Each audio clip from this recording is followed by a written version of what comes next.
Shalom. Assalamu alaikum. Here is a staff. This is my staff. On it is a thing that they call the heka. I have added some stuff to my heka. As you see, I have added this staff. It has gold, contains some gold on it, some copper. On the bottom is some brass and some steel. It is very strong stick. And with this copper and this gold and the bottom of this here, I have stored up within it energy, right? Electricity, so that when I'm out at nighttime walking around, I'll be able to see. How? Boom. It's a light. You see that? Boom. So here I have created this is a battery pack that stores up the energy and stores it here, so that always this light will work. It come on. Neat. Wonderful, Lord. Yes. But today I'm not going to discuss my staff. Rather, we're going to discuss Musa's staff. Musa's heka, to be exact. He had a heka. Now everybody must understand something about Musa. Or Moses. Whatever names you guys want to call him. I find it funny how you can go to every religion and they're talking about the same guy, but they're all giving him this same guy. They're talking about a different name. There can only be one source. I mean, if there was only one guy, he had to have been called by that name, man. One story, he lived in one land. It's not like he moved around like we do today, flying in an airplane. So I find it funny how all the scholars and the journalists and all these people, they have one source for a story, yet out of this one source, they have created multiple different stories. I'm going to give you the true story of the staff of Moses. Now we all know that Musa was born, and during the time he was born, there was a decree that goes out that all of the male children, the Hebrew male children, because Moses, by his race, was Hebrew. He was from the children of Eber. Okay? Now from this, the children of Eber, the Hebrew, became enslaved by Egyptian. Right? Now, when this decree went out to kill all the firstborn males that are born, because they did not want too many people, because too many of a group, they rise up, they may overthrow with the Egyptian community. And they weren't going to allow that. It's the same with everybody today. You know, we have so many people that come to America. Now America wants to be infiltrated by different groups, different ideologies, part of different cultures of religion beliefs. They're all entering into this democracy of a body, and they all want to give the body, the constitution, the body of your government, they all want to add attributes to your body. And then this body of government starts to change. Sometimes this body of government becomes very foul, like we have now.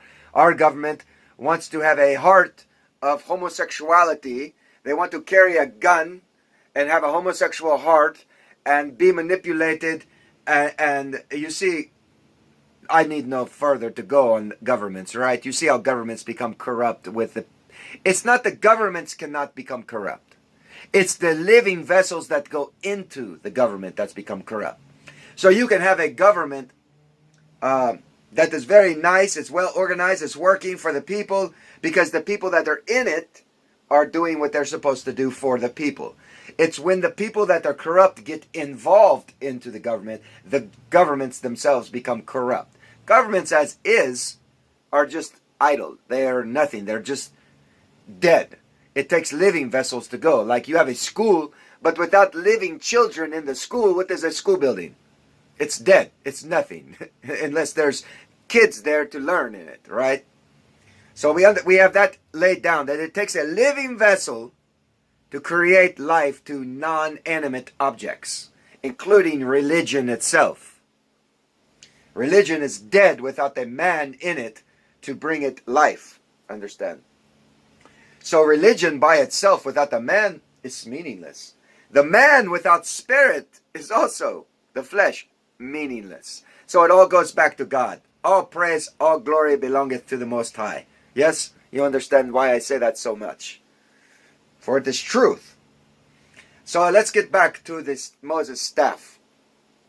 So Moses was a baby. You read the story. As a baby, he was placed in a basket and pushed down the river and happened to float in front of Pharaoh's daughter, who was taking a bath or having a good time, whatever girls were doing back in those days.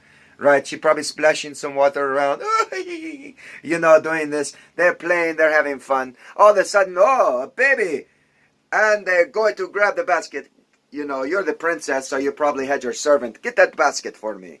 You're right, So they go, they bring it. It's a baby. And it's like, oh, baby, I'm going to keep this baby because I'm rich. You know how rich. I was a man who was adopted. So my mother, my biological mother, she poor, very, very poor and stuff. So when the government come in, they take me away and they place me into another family, which had money. Then I became part of their family. And my mother, though, she wanted me back. I want you, my son, I want my son. Where have you gone? Oh, you can't have him, your poor lady, we'll do what we want, go away. So they shoo her away. Now I'm raised in a complete different race of a family, different thing, just like Moses was, right? Just like my beloved friend Moses. He's now being brought up. Pharaoh's daughter brings him to Pharaoh. Look what I found, father. I found a baby. And it's one of the Hebrew babies. And Pharaoh's like, maybe Pharaoh in his mind, he's thinking, we shall raise a Hebrew baby amongst our fold. And then the Hebrew will listen to him because they're like him. And if we can get him to be like us, then we have peace, right? That's what we do today. And that's in the living of reality. So let's stop with the nonsense. And let's go to what would we be like in the living. How do we use our emotions and our common sense and our discretion to prove realities of things? So let's say you find a baby in a river right now. Would you go get it and bring it out, or will you just leave it and walk away? Right, so in reality, we're going to go get it. We'll tell the police, we'll call the police, or we'll call children's services, we'll do these type of things. They will set up a proper place for it to be raised in, so on and so forth. Fine. Done. So Moses goes, and now Moses, a lot of people don't realize this. Moses is raised in Pharaoh's house. Pharaoh was a what? Egyptian. Pharaoh spoke what? Egyptian. So Moses, being a baby of Hebrew, he is brought up speaking what? Is he speaking Hebrew? No. He's speaking Egyptian. Why? Because it even tells you that Moses was brought up in the best of what Egypt had to offer. The best schooling. Remember, he's Pharaoh's. Pharaoh is his daddy now. Or his grandfather. So, grandfather is going to give the best to the little one. I have the best schools. My Moses, you're going to go to the best school. I have the best food. My Moses, you're going to eat the best food. So everything now that was Moses is now become, or Pharaoh's, everything best become that was Pharaoh's is now also Moses. Right? Now, if you go into the history of Egyptians, pharaohs, you will notice that every pharaoh, their firstborn son of every pharaoh would receive a heka. If you go into the burial of every burial of the pharaohs, in the tombs you will find the pharaohs enclosed like this, holding the flail and the heka, or the rook, or the crook, whatever they call it. Whatever word you want to use. It's all Babel. The tongue is Babel. God confused your tongue from Babylon. Right? Understand that. Remember that. So all your words that are in your books, that you're writing in the translations of your tongue, remember your tongue is Babel. It's confusion. So even in their writing, even that's confusion. Because your tongue is confusion. And your tongue being confusion, being written into word, being confused. So it's all, like God said, I am confused, man. And he has, right? So here we have this stuff. Here's the heka. Every firstborn is given this. Because why? It is proof. This is proof that you belong to Pharaoh's house. It's a proof. So when you say, I'm Pharaoh, they say, where's your heka? You're claiming to be Pharaoh, where's your heka? Oh, it's right here, I have mine. Oh, okay, he has it. He is Pharaoh. He has proof. Just like for everyone now, you want to claim who you are, they say, show me your birth certificate. You're royalty. Well, if you're royalty, then surely there is a mark, there is a crest, there is a banner, there is a seal, there's something to show and prove that you are royalty.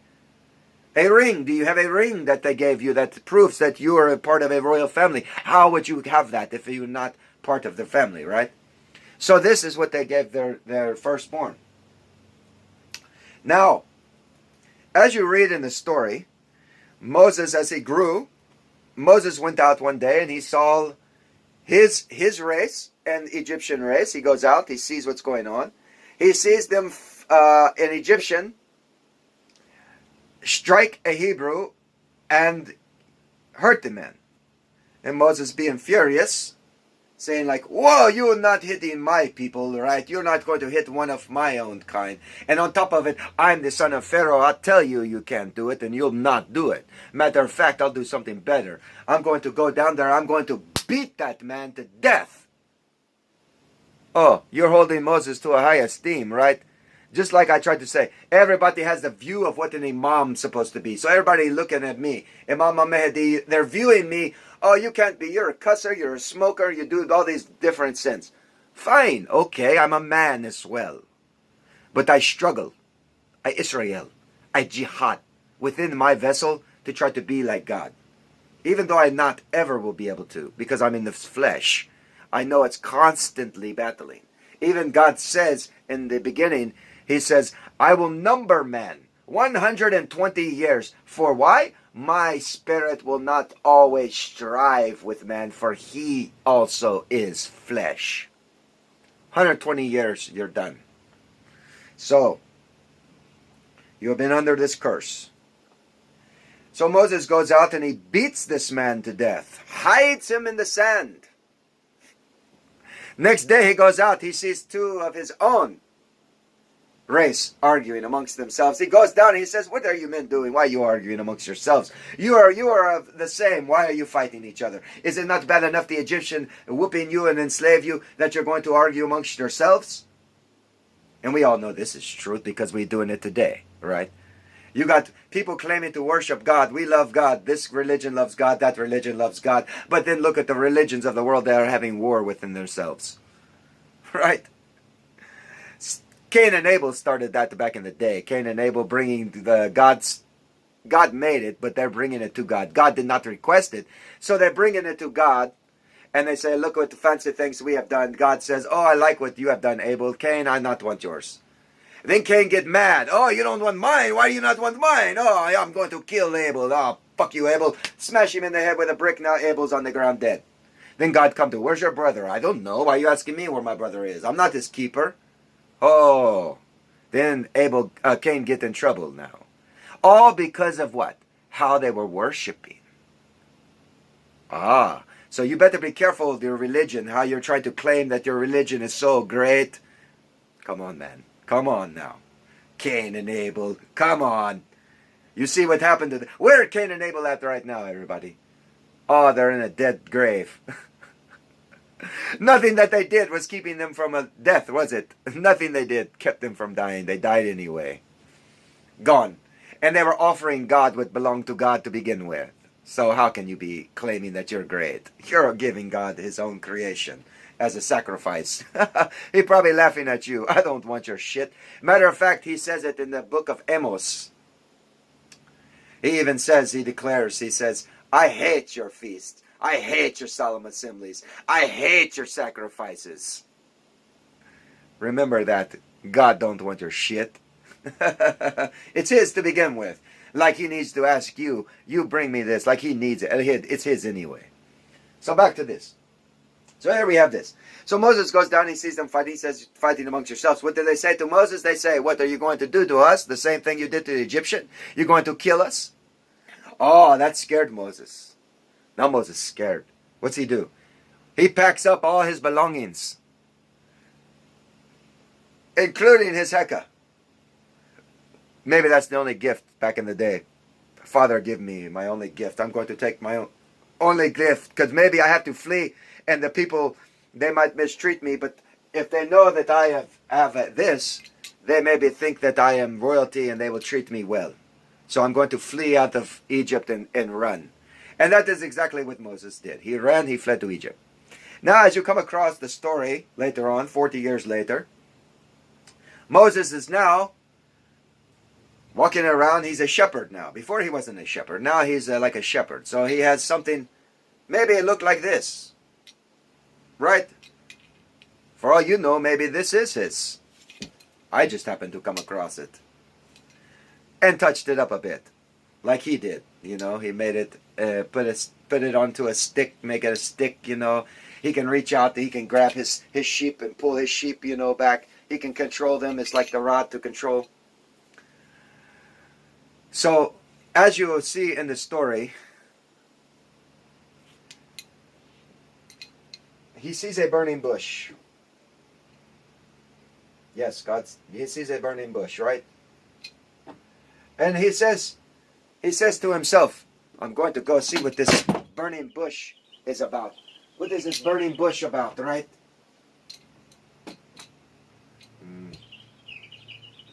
See if it'll stay. See if this burning bush is about. So he goes and sees it. And what does God say to him? God speaks out to the burning bush. He says, Moses, stop. Take thy sandals off thy feet, because the place you're on is holy ground. So Moses is shocked. So he removes his sandals. He takes off his sandals, right?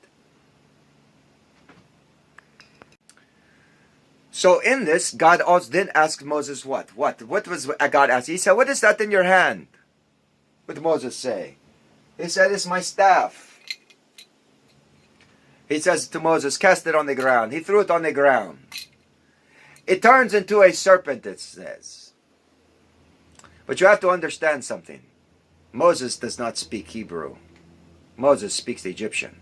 He's raised in Egyptian schooling. So everything he knows has to come from Egypt. Including this, which was great. This is very important for everyone to understand. When a pharaoh was to become pharaoh of the land, they would gather, the priests together would gather forth, and they would go and call upon their God at the time that they did this, and the God's name was Wajit. W-A-D-J-E-T.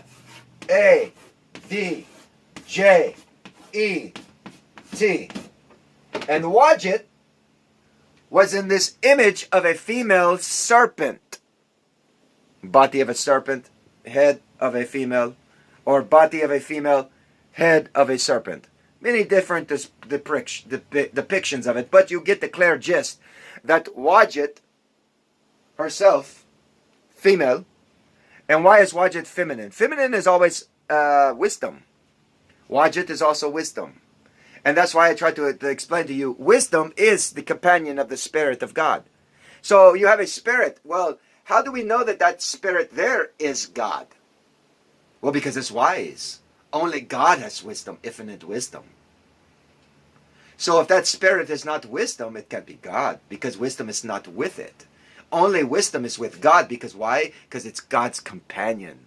Your wife is your wife. Your wife always with you. You're always with your wife. Same thing with God. You're made in His image and likeness. He's not made like you. You're made like Him. Understand that.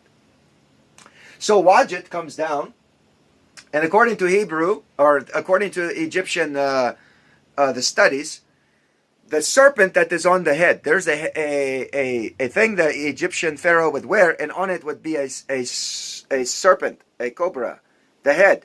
And later on added another animal.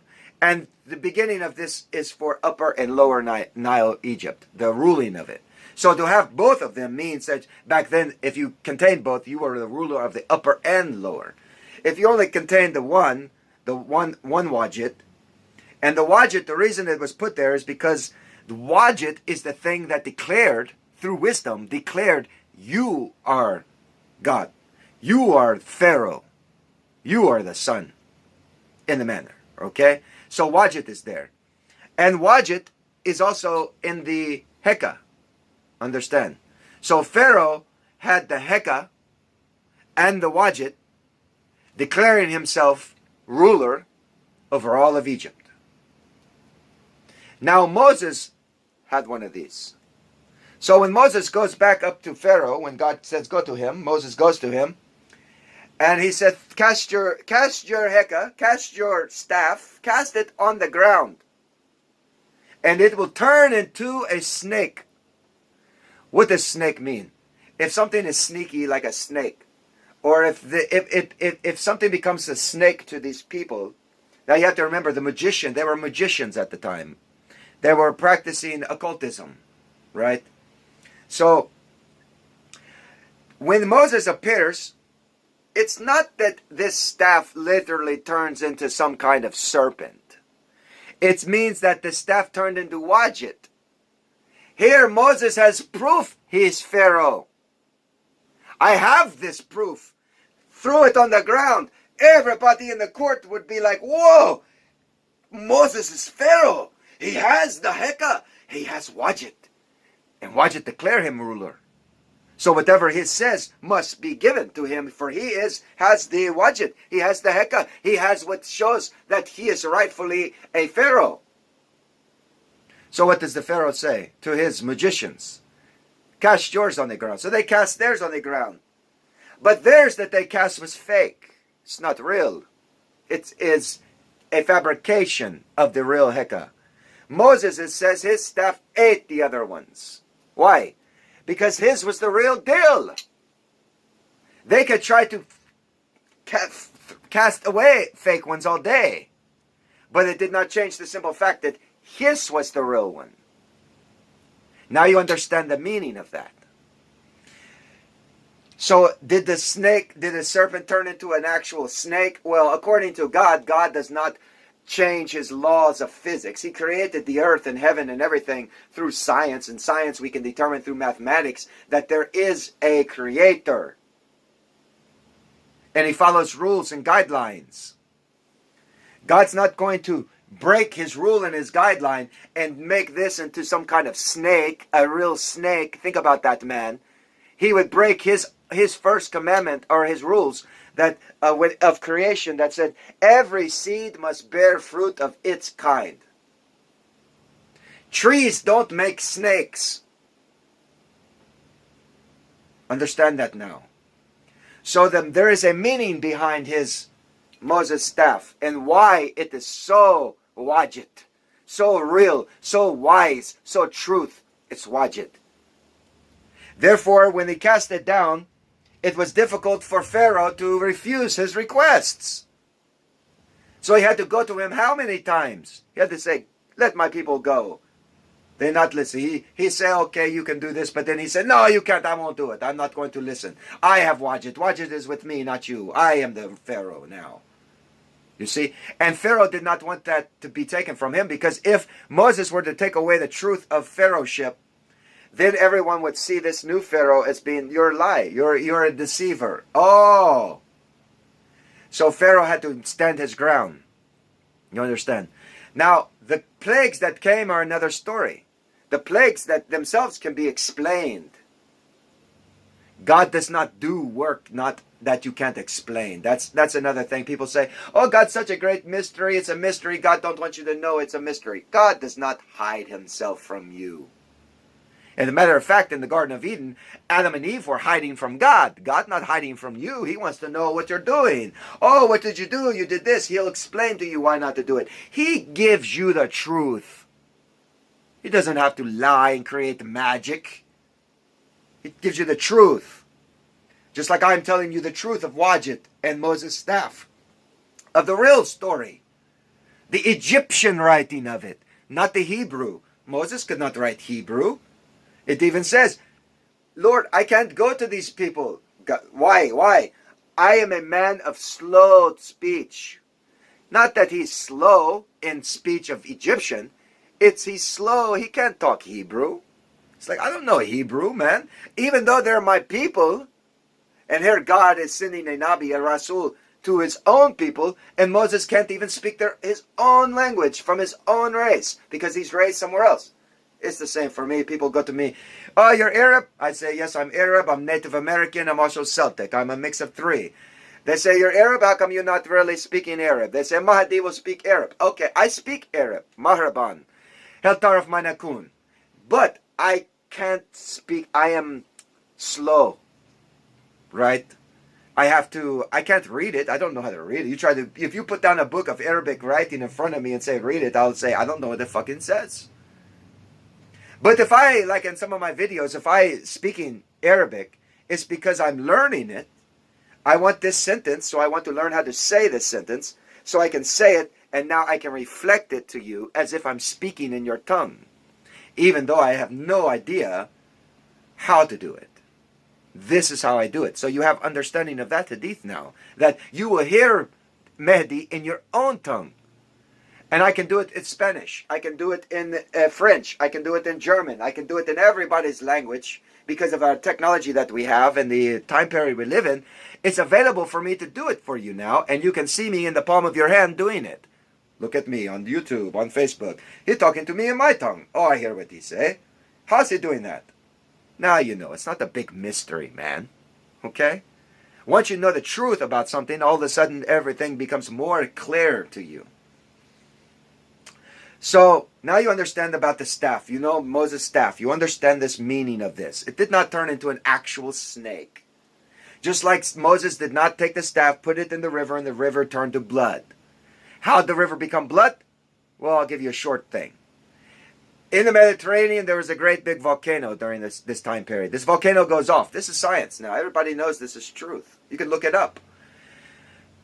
When a volcano takes place in the ocean, underneath the ocean, what happens in the ocean floor bubbles up a gas called carbon monoxide. It's very deadly to humans.